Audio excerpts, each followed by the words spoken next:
नमस्कार मित्रों, मैं आपका ज्योतिष मित्र ओम बाबू शर्मा ओम एस्ट्रो चैनल में आपका हार्दिक अभिनंदन करता हूं। साथियों, ये जो 2025 का वर्ष है, मंगल का वर्ष है, क्योंकि इसका जो मूलांक है वो 9 बनता है। 2 + 0 + 2 + 5, तो 2 धन 0 धन 2 धन 5, इसका टोटल योग यदि हम करते हैं तो 9 आता है। 9 अंक जो है वो मंगल का अंक है और ये मूलांक जो है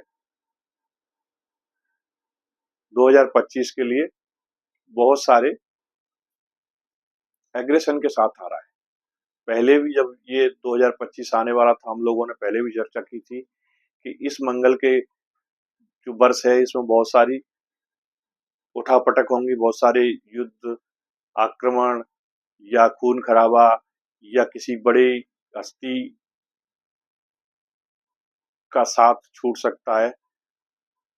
तमाम सारी नोक-झोंक, डिप्लोमेटिक विवाद, संधियों का टूटना जुड़ना, ये हमने पहले भी अपने वीडियो में आपके साथ चर्चा की थी और हम आज भी आपसे ये बात बोल रहे हैं कि ये मंगल की एनर्जी वाला साल है। तो साथियों, इस मंगल की एनर्जी वाले साल को अपने लिए अवसर बनाओ और उसका बेनिफिट लो। तो ग्रहों के महापरिवर्तन की ये श्रृंखला चल रही है जिसमें हम गुरु और राहु केतु के महापरिवर्तन के बारे में जिक्र कर रहे हैं। आज का जो हमारा विषय है ये धनु राशि के ऊपर है। आपकी कुंडली में आपकी आपकी जो होरोस्कोप है उसमें जहाँ 9 लिखा हो, वो यदि पहले घर में 9 लिखा है तो आप धनु लग्न के हैं, और यदि 9 अक्षर लिखा है वहां चंद्रमा यदि बैठे हुए हैं तो वो आप धनु राशि के हैं। तो ये वीडियो उन्हीं लोगों के लिए है जिनकी या तो धनु लग्न है या धनु राशि है। धनु लग्न या राशि के जो व्यक्ति होते हैं उनके जो स्वामी होते हैं, ग्रह होते हैं, वो होते हैं बृहस्पति महाराज, जो कि विष्णु भगवान का प्रतीक हम मान के चलते हैं, इसलिए उनको गुरु कहते हैं, है ना। गुरु महाराज बड़े विस्तार के ग्रह हैं, विस्तारक ग्रह हैं ये। और धनु लग्न या राशि में जो लोग जन्म लेते हैं निश्चित तौर से भाग्य अपना साथ में लेके आते हैं, मैं यही बोलूंगा। ऐसे लोग बहुत विद्वान होते हैं, बहुत ही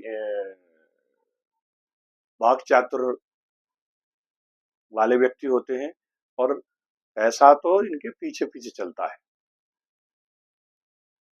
अगर आप चेहरे मोहरे से इनको पहचानने की कोशिश करो तो धनु लग्न के जो व्यक्ति होते हैं इनकी नाक थोड़ी मोटी होती है और यह फैली हुई होती है चेहरे पर, गर्दन थोड़ी छोटी होती है। प्राय कम हाइट के लोग पाए जाते हैं, ये बहुत लंबी हाइट नहीं होती इनकी, एवरेज या तो कम कम हाइट के होते हैं या फिर जो है एवरेज हाइट के होते हैं। गुरु के प्रभाव के कारण शरीर में कई बार मोटापा भी देते हैं, तो हाइट कम होने के साथ हेल्दी बना देते हैं, तो कई बार शरीर भी बेडोल कर देते हैं इनका। लेकिन ये दिखने में जितने स्मार्ट नहीं होते उतने बुद्धि से स्मार्ट होते हैं। दोस्तों, यदि मैं सही बता पा रहा हूँ तो प्लीज कमेंट में जरूर बताएं कि मैं धनु लग्न या राशि वालों के बारे में कितना सटीक बता रहा हूँ। नहीं होती इनकी बहुत तेज होते हैं, चीजों को जो लोग नहीं देख पाते वो ये देख लेते हैं। अच्छा, ये जो राशि है गुरु की, ये भाग्य भाव की राशि है, तो ये कहीं ना कहीं अपने भाग्य को लेके आते हैं। बड़े आध्यात्मिक भी होते हैं, पूजा पाठ में इनकी बहुत रुचि होती है, ईश्वर को मानने वाले होते हैं, आस्तिक व्यक्ति होते हैं, कहीं ना कहीं अपने माँ बाप के भी बहुत अच्छे भक्त और सेवक होते हैं। और ये कभी बुजुर्गों का निरादर नहीं करते, सम्मान करते हैं, हेल्पिंग नेचर के लोग होते हैं। हाँ, थोड़ा सा ईगोस्टिक होते हैं, थोड़ा सा एटीट्यूड रहता है इन लोगों के अंदर। इन लोगों की लेखन कला बहुत जबरदस्त होती है। ये एक अपने द्वारा की हुई ड्राफ्टिंग कोई बार बार काटेंगे, बार बार लिखेंगे, बार बार काटेंगे, क्योंकि वो उसको परफेक्शन की आदत होती है इनको। जब कोई मेल किसी को अगर ट्रांसफर करेंगे ना, चाहे मीन के हों चाहे ये धनु के हों, गुरु की राशि वालों की एक खासियत होती है, तो उसको बार बार चेक करेंगे, शब्द सहित चेक करेंगे। आप इनकी ड्राफ्टिंग में मिस्टेक नहीं पाओगे दोस्त। ऐसे व्यक्ति बहुत अच्छे वकील बनते हैं, बहुत अच्छे सीए भी बनते हैं। और बहुत अच्छे प्लानर होते हैं, प्रेजेंटेशन बहुत शानदार होता है ऐसे लोगों का। अगर इनको मंच पर खड़ा कर दिया जाए तो इनकी वाणी में सरस्वती का न बैठी होती है, ना अच्छा बोलते हैं कि समा बांध देते हैं, बड़ी से बड़ी सभा को भी संबोधित कर देते हैं। भाषा पर बहुत अच्छी पकड़ होती है इन लोगों की, इनबिल्ट नॉलेज होती है इनके अंदर। तो ऐसे महान पुरुष और ऐसे विलक्षण बुद्धि वाले, धनु राशि वाले मेरे मित्रों को लिए, मेरे साथियों के लिए ये गोचर क्या लेकर आया है 2025 में, मई के माह में, हम आओ उस पर चर्चा करते हैं। तो पुनः एक बार मैं ओम एस्ट्रो वर्ल्ड में आपका हार्दिक अभिनंदन करता हूं। दोस्तों, यदि मेरा चैनल आपने अभी तक सब्सक्राइब नहीं किया हो तो प्लीज उसको सब्सक्राइब जरूर करें, इसको अपने दोस्तों में शेयर करें, वीडियो को लाइक करें और कमेंट्स में जरूर लिखें, अच्छा हो या बुरा, जैसा भी आपको अनुभव लगता है। अगर मेरी मेरे द्वारा बताई गई जानकारी, मेरे द्वारा बताए गए सूत्र यदि आपको ओके लगते हैं, अपनी कुंडली में लगा कर देखो, तो उस पर आप टीका टिप्पणी जरूर दें कमेंट्स में। यदि पर्सनल कुंडली भी आप लोग दिखाना चाहते हो, स्टडी करवाना चाहते हो, तो आपका मोस्ट वेलकम है।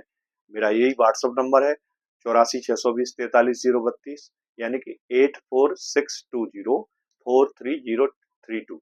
ये मेंशन भी है, डिस्क्रिप्शन में डला हुआ है। हमारा जो व्हाट्सएप पर इस पर जो थंबनेल लगता है यूट्यूब पर, उस पर भी लिखा रहता है, तो आप इस नंबर को भी नोट सकते। आने वाले टाइम में हम इसको वीडियो पर भी एडिट करके लगा देंगे। अभी चूंकि समय अभाव के कारण ये सब पॉसिबल नहीं हो पा रहा है, इतने में ही बहुत मेहनत हो जाती है। तो दोस्तों,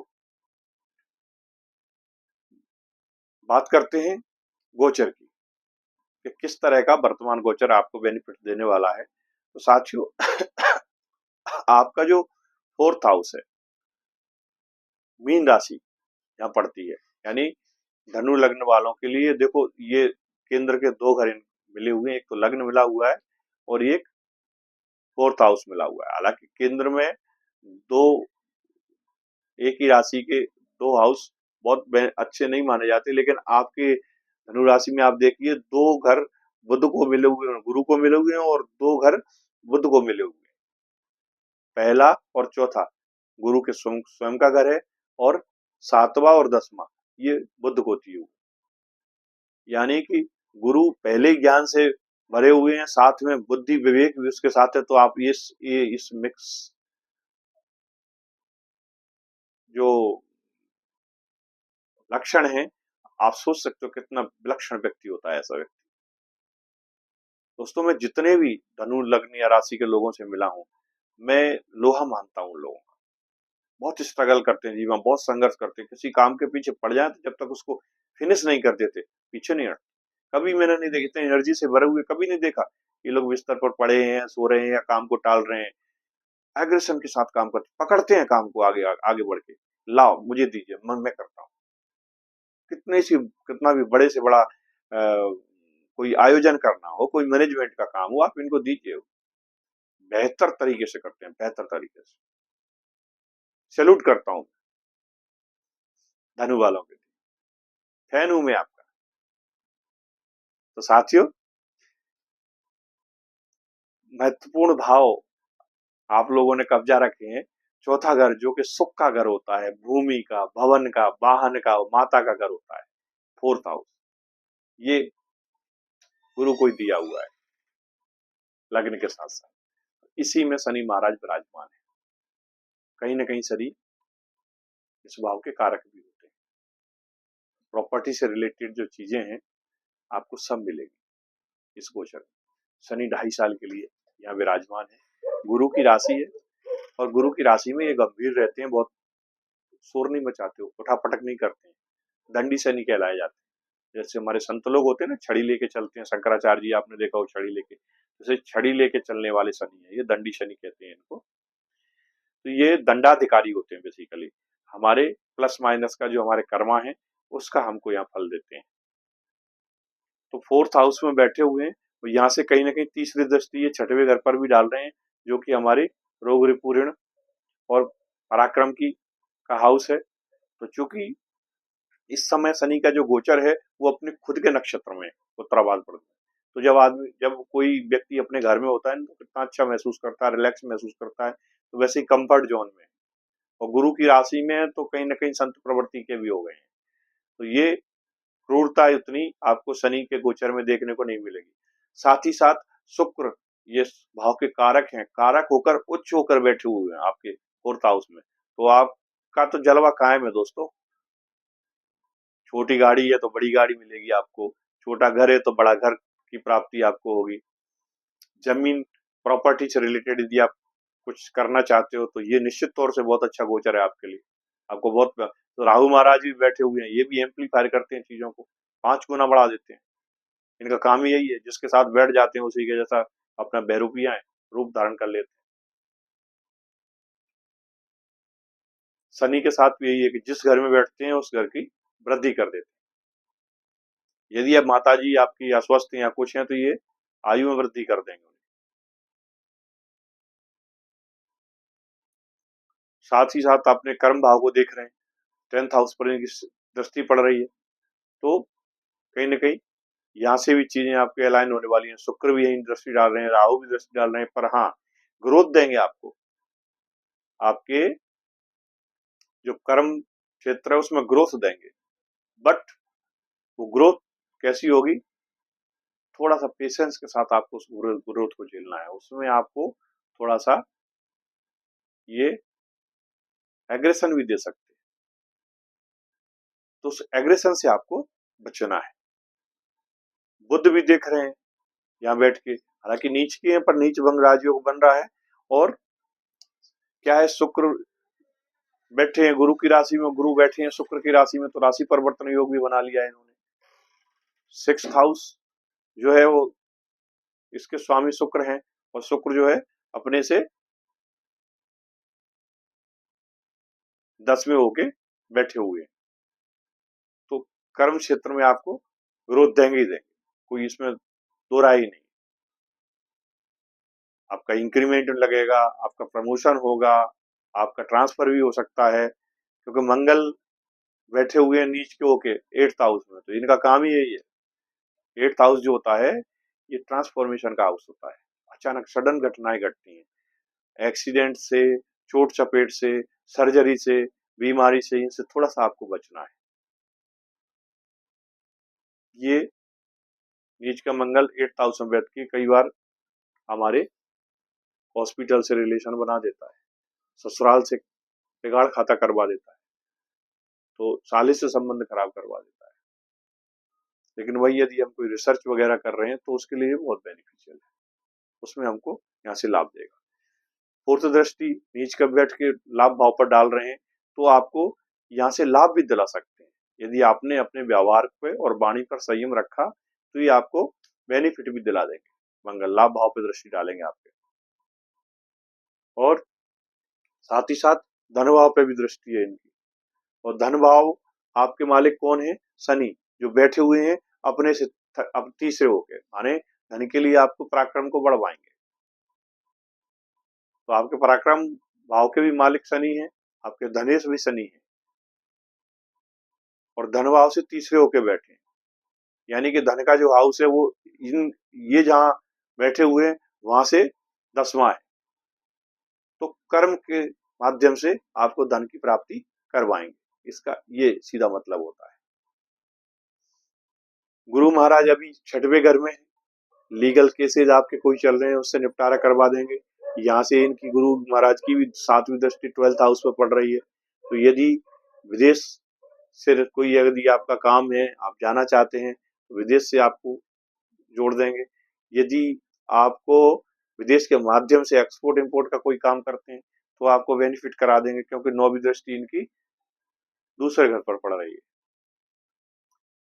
14 मई से गुरु यहाँ से आपके 7th हाउस में आ जाएंगे, आपके पूरक हाउस में आ जाएंगे, और वहां से सीधे लग्न पर दृष्टि डालेंगे, तो आपके लिए और बेनिफिशियल होने वाला ये टाइम। आपको व्यापार में भी ग्रोथ देंगे, आपकी पार्टनरशिप में ग्रोथ देंगे, आपकी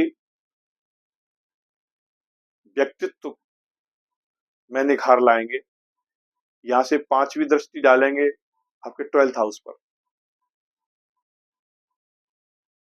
तो देश विदेश से भी आपके रिलेशन करवाएंगे, धर्म यात्रा भी करवाएंगे गुरुदेव यहाँ से। साथ ही साथ जब यहाँ बैठेंगे तो थर्ड हाउस पर इनकी नौवा आस्पेक्ट जाएगा, नौवीं दृष्टि थर्ड हाउस पर भी जाएगी। तो छोटे भाई बहन से भी आपका ये यदि संबंध खराब है संबंध ठीक करवा देंगे, वहां से भी आपको बेनिफिट्स दिलवाएंगे। यदि आप ऑनलाइन का कोई काम करते हैं, आप कम्युनिकेशन का काम करते हैं, मीडिया क्षेत्र में है, ट्रांसपोर्टेशन का काम है, तो वहां से आपको निश्चित तौर से लाभ दिलवाएंगे, आपके भाग्य को जागृत कर देंगे। गुरु की जो नौवीं दृष्टि है वो भाग्य की दृष्टि होती है। वैसे तो आप धनु वाले हो तो भाग्य लेके ही आए हो अपने साथ।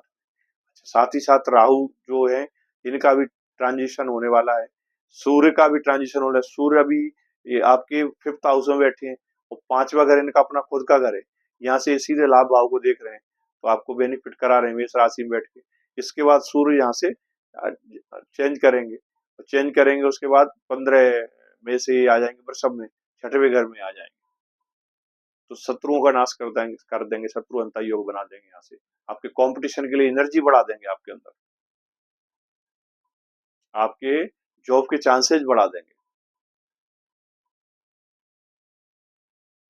और यहाँ 6वें में बैठ के, और ये चूंकि 9th हाउस के स्वामी मालिक हैं, तो आपके भाग्य को भी एक्टिव कर देंगे। धार्मिक यात्राएं करा सकते हैं, आपकी लंबी यात्राएं हो सकती हैं। यदि आप धर्म यात्रा पर जाना चाहिए, आपको मौका मिलता है तो अपने पेरेंट्स को भी लेके जाइए, मेरा आपको ये पर्सनल राय है। आपको पूर्व जन्म के जो पेंडिंग कर्म है उनसे मुक्ति मिल जाएगी। अगले जन्म में आपको फिर जरूरत नहीं पड़ेगी। आपकी जो हर्डल्स हैं, जो ब्लॉकेज हैं, वो सब खुल जाएंगे माँ बाप के साथ यदि धर्म यात्रा करते हो। कल्चर अभी बदल गया है, लोगों आजकल न्यूक्लियर फैमिली में लोग रहते हैं, मैं, मेरी बच्ची, मेरी पत्नी, इसके अलावा सबको भूल गए। पहले अपने माता पिता को धर्म यात्रा कराओ, उसके बाद आप जाओ। अकेले तो कभी नहीं जाना चाहिए। अगर मान लीजिए माँ बाप वृद्ध ज्यादा है, नहीं जा पा रहे हैं, तो आप पत्नी के साथ जाइए, लेकिन अकेले मत जाइए, यदि आपको धर्म स्थान का सही लाभ लेना है। तो धर्म यात्रा कराएंगे, आपके भाग्य को एक्टिव कर देंगे। साथ ही साथ राहु और केतु का जो ट्रांजिशन है ये भी चेंज होगा। राहु आपके थर्ड हाउस में जाओगे, थर्ड हाउस में आपको पता है राहु कारक होते हैं, तो यहाँ से ये जो ट्रांसपोर्टेशन का काम है या मल्टीमीडिया का काम है या ऑनलाइन का काम है, इन सबको बढ़ा देंगे। केतु आपके भाग्य भाव में आ जाएंगे, भाग्य भाव में केतु बहुत अच्छा रिजल्ट देते हैं। और कुंभ में राहु बहुत अच्छा, क्योंकि बहुत कंफर्ट होते हैं, उनके मित्र की राशि है, बल्कि ऐसे कह लो उन्हीं की अपनी राशि है। कुंभ में राहु इच्छा पूर्ति कराते हैं हमारी, तो थर्ड हाउस में बैठे हुए हैं, थर्ड हाउस भी कहीं ना कहीं इच्छाओं का ही घर है, तो आपकी इच्छा की पूर्ति कराएंगे, आपकी जो मनोकामना है वो पूरी होने का समय है। और केतु भाग्य भाव में बैठे हुए हैं आपके, तो आपके भाग्य को भी एक्टिव कर देंगे।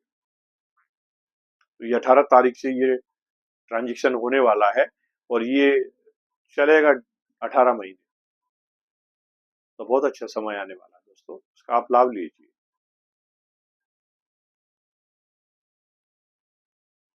क्रोध पर नियंत्रण रखिए, क्योंकि मंगल महाराज नीच की ओर रखे हैं और अष्टम में बैठे हुए हैं। यदि वाहन चला रहे हो तो उसको थोड़ा सावधानी से चलाएं, खासतौर से मंगल और शनिवार के दिन विशेष सावधानी रखें। कहीं जाने से पहले हनुमान जी का दर्शन करें, रास्ते में कहीं हनुमान जी मंदिर मिलता है वहां गाड़ी रोक के प्रसाद चढ़ाएं, ये काम आपको करना है। हनुमान चालीसा का पाठ करें, वो आपके लिए बेनिफिशियल होंगे। केतु भी क्या है, केतु आपके 5th हाउस में आ जाएंगे, थोड़ा आपको और आध्यात्मिक कर देंगे, आपको चीजें से डिटेच करेंगे, कई बार आपका धर्म के प्रति, आध्यात्म के प्रति और रुझान बढ़ा देंगे। हो सकता है थोड़ा सा पिताजी के साथ अनबन करा दें, पुत्र के साथ अनबन करा दें, तो उस पर भी थोड़ा सा आपको देखना है। वो डिपेंड करता है कि हमारे होरोस्कोप में क्या पोजीशन है, या हमारी दशा महादशा किस ग्रह की चल रही है, उसके बेस पर ये तय होता है। तो इस प्रकार से धनु में ये गोचर होने वाला है। शुरू के 15 दिन अभी सूर्य आपके पंचम हाउस में है, पांचवें घर से लाभ भाव को देख रहे हैं और ये स्वामी ये स्वयं जो है मालिक हैं आपके भाग्य भाव के। उसके बाद सूर्य आ जाएंगे छठवें घर में और छठवें घर में आ जाएंगे, छठवें घर से ये सीधे देखेंगे 12वें हाउस को। तो आपको आपके कोई कोर्ट में मुकदमा चल रहे हैं, पेंडिंग्स कोई आपके ऐसे लीगल एग्रीमेंट पड़े हुए हैं, तो वो सब का निराकरण करने का ये मौका है। आपके यदि कोई दुश्मन है छुपे हुए उजागर होंगे और उनका निपटारा होगा, जीत आपकी होगी, कैसा भी शत्रु हो। ये अच्छा मौका सूर्य यहाँ दे रहे हैं हमको, तो उसका भी आप लाभ लें। थोड़ा सा उधर विकार से बचें। मंगल भी चूंकि नीच के होकर अष्टम में बैठे हैं, तो मैंने पहले भी आपको बताया चोट चपेट दे सकते हैं, ब्लड प्रेशर शुगर से रिलेटेड प्रॉब्लम्स क्रिएट कर सकते हैं, या फिर सर्जरी के भी योग बना सकते हैं। तो थोड़ा सा इस चीजों के लिए आपको सावधानी रखना है और इनकी हनुमान जी की आराधना करिए, चोला चढ़ाइए, सिंदूर चढ़ाइए, सुंदरकांड का पाठ करिए। आपको ये होने वाले इस तरह के दुर्घटना या घटनाक्रम से आपको ये बचाएंगे मंगल महाराज, हनुमान जी महाराज।